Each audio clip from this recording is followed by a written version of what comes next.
Baka biglang maglaho.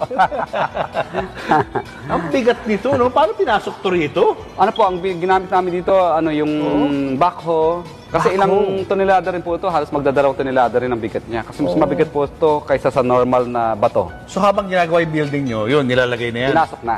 Piniplace Kasi hindi na niya yung mga kayang mabigat. ipasok. Kailangan sisirain mo yung glass kapag once na tapos na. Kaya pinasok na muna. Okay. Yun. Ito rin, ito naman si Kwang Kong din yun.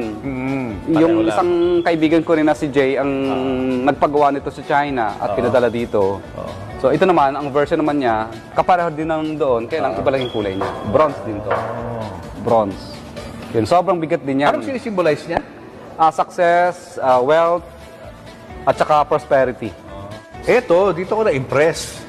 Ito, jade buong din po yan. no? Jade din Na po yan. kinerve. Pero mapapasit kinerve ng matinding hand yan.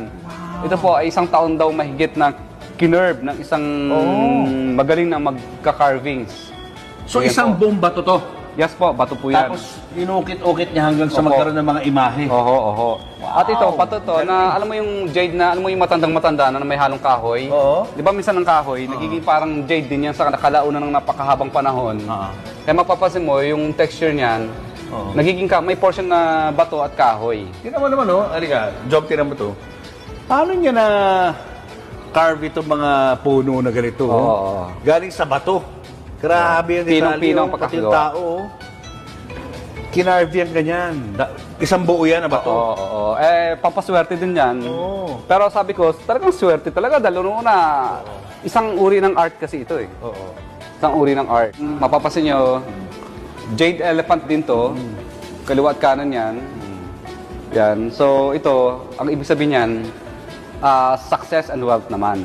Oo. Bakit ano? Kasi ang elephant, ang sinisimbolo niya is malaki, malakas. So parang pag once na yun ang ginawa mong symbol, isang malaki at malakas, iniisip mo parang malaki at malakas ka na rin. Ganun eh, ganun ang prinsipyo, no? Oo. Parang kung ano yung nakikita mo, may vibe mo yung, yung mga qualities doon. Yun dito, isa pa to. Parang yung kanina rin. Ito, mas matindi rin po ang ano nito. Yung carvings niya. Wow! Pampaswerte din daw Oh to. my gosh, Jade din siya. grabe detalye. Jade. Pero ibang kulay ng jade naman to. Oho. Grabe. Yun, Mga pero detalye ng madetalyado puno, yan. bato, mga tao. Yung ano niya, oh. Imagine sa isang bloke yan, ha? Isang buong, tapos inisa-isa nila yan. Oo. Inukit-ukit yan hanggang sa magkaroon ng form. Oho. Kaya yan, talagang ano siya, yung very rare yung ganyan. Hindi siya, ano, at, ano, hindi siya, kasi ang hirap ano yan, eh. Ang hirap. I can just imagine, paano yan?